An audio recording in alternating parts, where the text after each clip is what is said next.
So hello, my name is Kay. Please have a seat, make yourself comfortable. Hi, I'm Alex. So, ano bang nafe-feel mo today?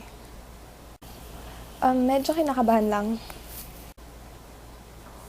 I see. Well, for today, I just want to get to know you, so there's nothing to worry about. So, what brings you here today? Well, since kasi I feel na yung masyado akong nalulungkot over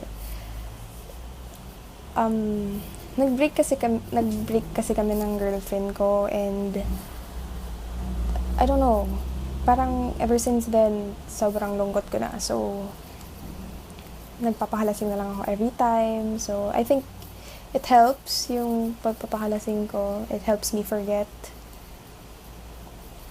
And it medyo sumasaya ako ng konti. You told me na masaya ka pag lasing ka. So, how do you think that helps?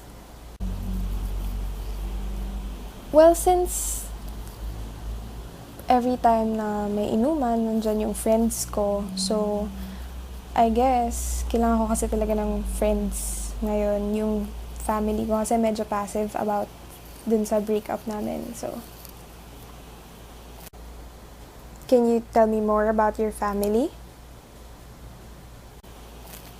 Well, yung dad ko, he left when I was still very young. So it's just my mom and my two sisters. And I feel like I don't get the comfort that I need from them since yun nga, medyo passive sila about that. And my mom, she hasn't really accepted the fact that I am a lesbian. So that's it.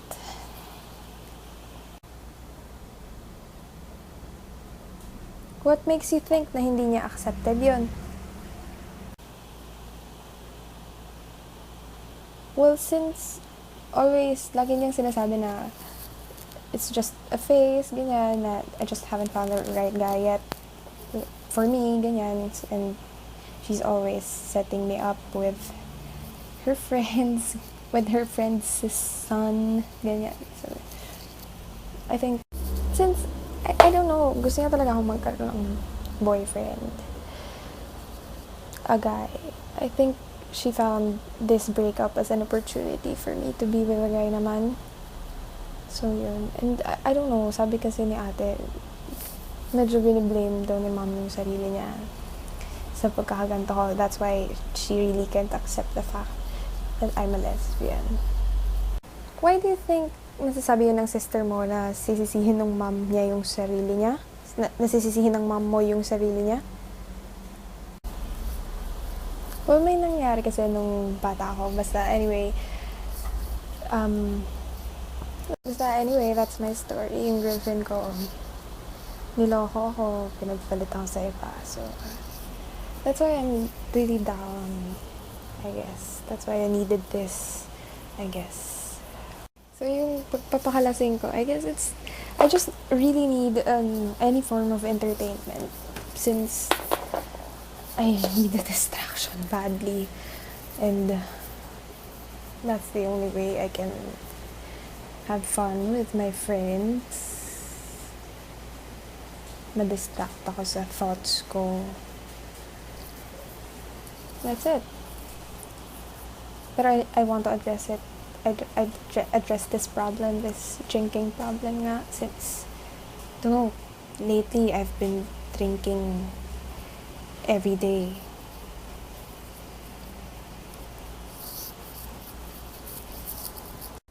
I see. So I guess I'll just we are unfortunately out of time today. Thank you for telling me your story. If you'd like, we can meet again next week. So I will see you next week na lang. Hi Alex, how are you feeling today? Yeah, okay lang naman. This weekend, nag-beach kami. And it was fun.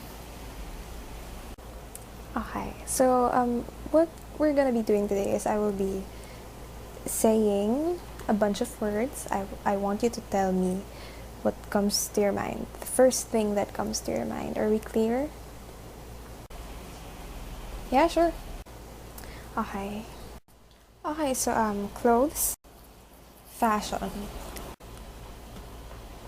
head, shoulder, mother, caring, father, irresponsible, television, guidance, male, irresponsible, female, flirt,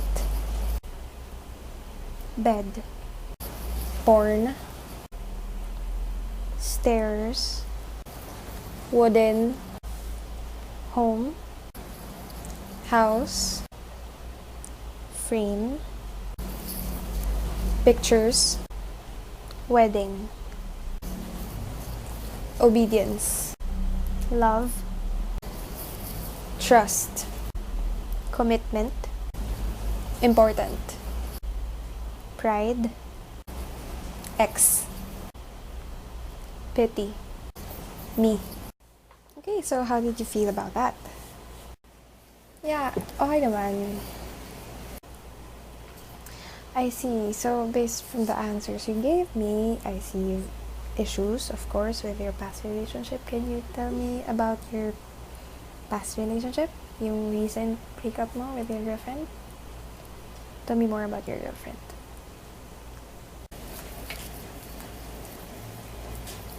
Well, 6 months lang kami ng girlfriend ko. Yung 6 months na yun is hindi talaga nawawala ng away. Well, for me, normal lang yun dahil nag-adjust pa sa personalities ng isa't isa.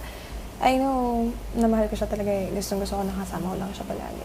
So, gusto ko siya lang talaga. Kaya lang nung siguro 4 months into the relationship, napapansin ko lagi niya hawak yung phone niya. And then even kapag may class, hawak niya yung phone niya.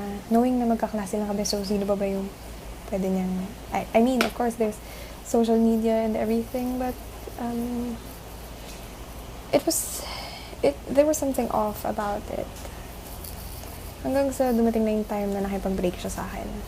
Sabi niya kailangan niya daw ng konting space, which is hindi niya nakukuha nung kami. Sa tingin ko naman wala siyang right para sabihin yun sa akin dahil for me, trinit ko lang naman siya as a girlfriend, as any other would treat their girlfriends, diba? So,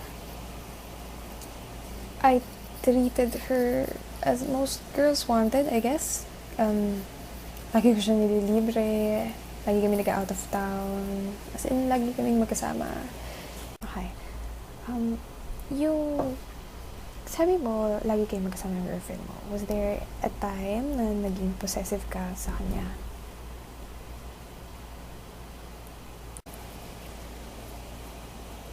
I don't know, I was just doing what any normal girlfriend would do.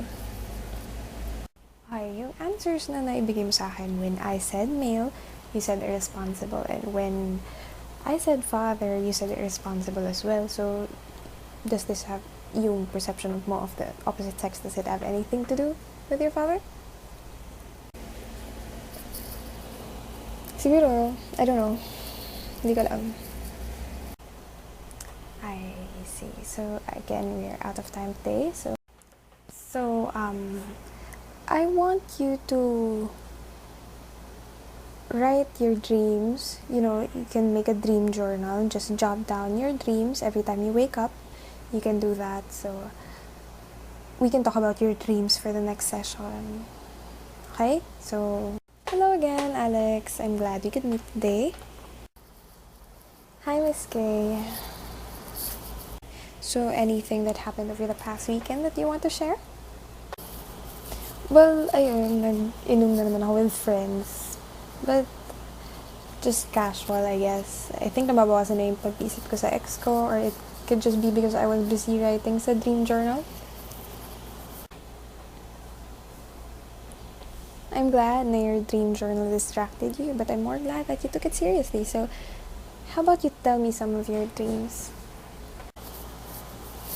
Actually, mahirap to eh. Mabilis ko kasi makalimutan yung dreams ko, but I think I'll tell it as best as I can, remember it. So, there's this one I had. It was a nightmare, kaya naalala ko siya. So, nasa locker area ako ng school that time. Hindi ko nga maintindihan kasi gabi na, pero may pasok ako. Anyway, madilim sobra. At kinuha ko yung box ko sa locker. Then, umalis na ako. Palakad na ako pabalik sa classroom. Kaya lang, I couldn't seem to find the classroom. Parang, I was just in the corridor and it was an endless corridor. Hindi ko talaga mahanap yung classroom. I know that yung classroom, alam ko yung classroom nasa dulo ng corridor eh. I just know. Pero hindi ko ma-reach yung end ng corridor. And then, sobrang creepy lang. Tapos, suddenly, may sumusunod na sa akin. It was so creepy. Malaking shadow. Just, like, twice bigger than me. Twice my size. So, and then, I just ran. I guess I ran away from him. He was reaching out to me. I don't know why. I just know that he wants to get me. So, tumatakbo na ako. Takbo lang ako ng takbo until finally I woke up. How did you know na lalaki siya? I just did. You know, when you're dreaming, diba? You just know some things. So, I guess I just did. I knew that it was a man. Yung pagtakbo mo sa endless corridor, I think it means you can't escape, right? So, is there anything in particular that you feel like you can't escape right now? Yeah, well, when I was a child, okay, I think I get what this is.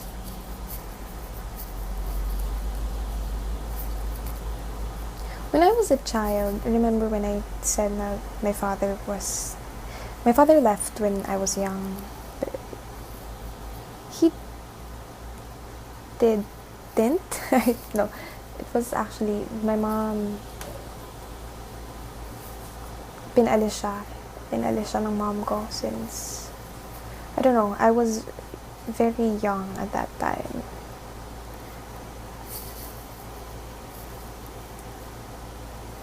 But I remember my mom was screaming. I remember feeling afraid. I remember my dad touching me.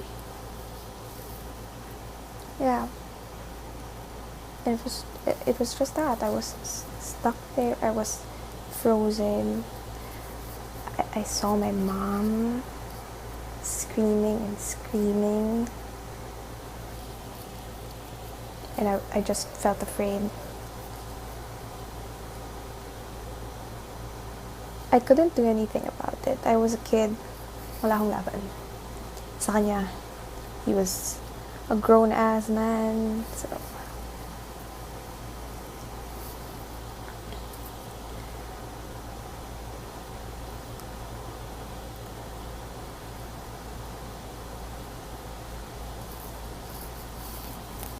I see, that's good. You've opened up. So, the purpose of our therapy is actually para ma-address yung nafe-feel mong sadness about your breakup with your girlfriend and yung behavior mo towards that situation.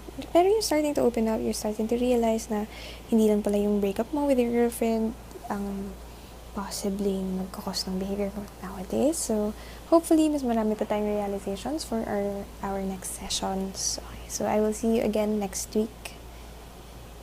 Just to be clear, wala namang lalabas dito, diba? I mean, it was a pretty embarrassing childhood. Of course, I can assure you that nobody will hear about this. Nobody will know what we talked about in here today, okay?